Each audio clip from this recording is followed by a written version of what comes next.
Today, we bring you the inspiring story of a woman who never allowed her disability to define her identity. This is the story of Girija Jalchhatri from Raipur, Chhattisgarh, who is not only a successful entrepreneur today, but has also become a ray of hope for many specially abled individuals.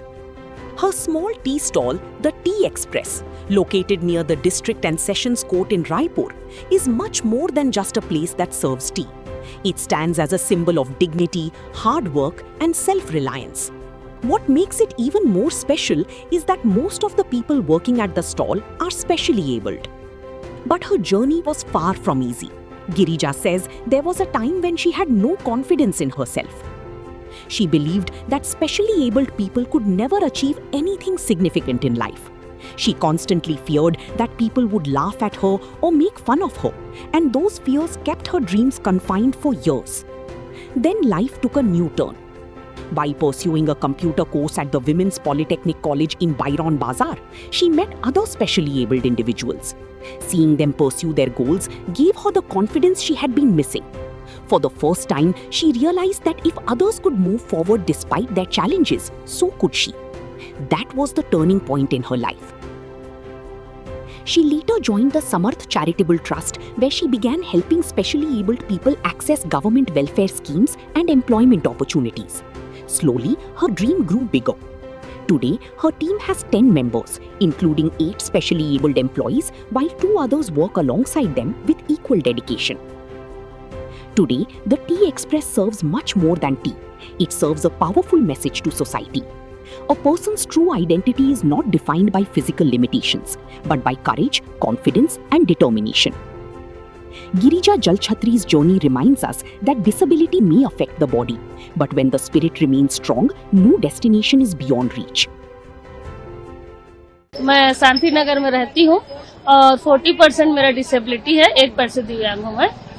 और मैं शांति नगर में सरकारी education quarter है, मेरे भाई नौकरी में है तो वो मेरे को दिलवाया है क्वार्टर, वहाँ रहती हूँ। पहले बहुत समस्या थी, पहले तो मैं खुद टूटी हुई थी कि मेरे को नहीं लगता था कि विकलांग लोग कुछ कर पाएंगे, कि हिम्मत नहीं रहता था कि हम लोग कहीं जाएंगे, कुछ पहनेंगे, किसी से बात करेंगे तो लोग हम ही को देखेंगे कैसे चल रहा है, कैसे। मैं सैंडल नहीं पहनती थी, ऐसे ही चप्पल पहनती थी, वो भी रस्सी बांध के। और लगता था कि हम लोग थोड़ा सा मेकअप करेंगे तो सामने वाले हम लोग को देख के हंसेंगे, ऐसा अंदर से लगता था।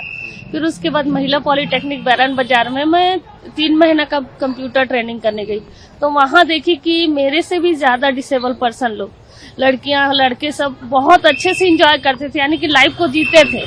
उनको देख के मेरे को जीना सीखी हूँ मैं। पहले अपने घर में थी तो यही थी कि मैं विकलांग हूँ, गरीब लड़की हूँ, बस उसके अलावा कुछ नहीं था मेरे माइंड में। माता पिता क्या? मम्मी 2000 सन में खत्म हो गई, जब मैं 10th का एग्जाम भी नहीं दिलाई थी उसी टाइम खत्म हो गई थी।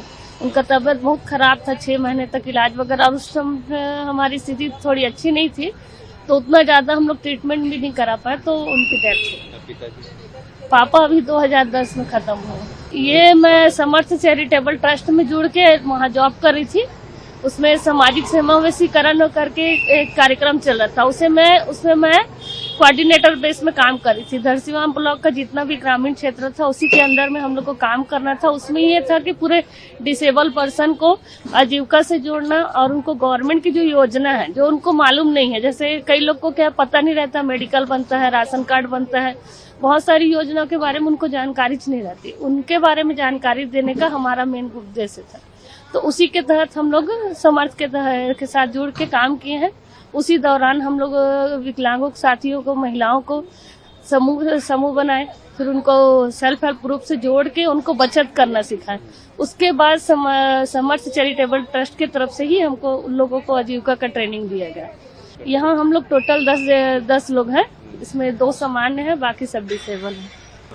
पहले जब जॉब करती थी तो मैं साइकिल से जाती थी, तब डर लगता था साइकिल चलाने के लिए, तो चप्पल निकाल के चलाती थी। उस टाइम तो उतना पता नहीं चल रहा था, मगर जब मैं सामाजिक सेवा समावेशीकरण प्रोजेक्ट में काम करने लगी तब पता चला कि मेरे से ज्यादा टूटे हुए ग्रामीण क्षेत्र के लोग हैं। उनको पता ही नहीं है कि मेडिकल कहाँ बनता है, कैसे बनता है, उनको जाना कहाँ है, उनको व्हील चेयर मिलता है, उनको बैसाखी मिलता है, ऐसे घसीट के चलते थे। उस समय ऐसा लगता था कि बाप रे, इन लोग की स्थिति बहुत बुरी है। कई लोगों का ऐसा रहता है कि डिसेबल है तो उनके पेरेंट्स भी उनका सपोर्ट नहीं कर पाते हैं, उनको स्कूल कौन ले जाएगा। कई लोग तो पढ़े ही नहीं रहते, हिंदी ठीक से बोलने नहीं आती, ऐसे ऐसे हमारे साथ में जुड़े हुए थे। तो जब हमारे उसमें ट्रस्ट में मंजीत बल करके मैडम आई, तो उन्होंने बताया कि आप लोग सिर्फ सर्वे कर रहे हैं, योजना से जोड़ रहे हैं, उसके अलावा उनको आगे बढ़ाना है तो कैसे करना है। फिर उस टाइम में हम लोग सोचे कि हमको इनको रोजगार दिलाना चाहिए। पहले समूह बना के फिर इनको आजीविका से जोड़े हम लोग।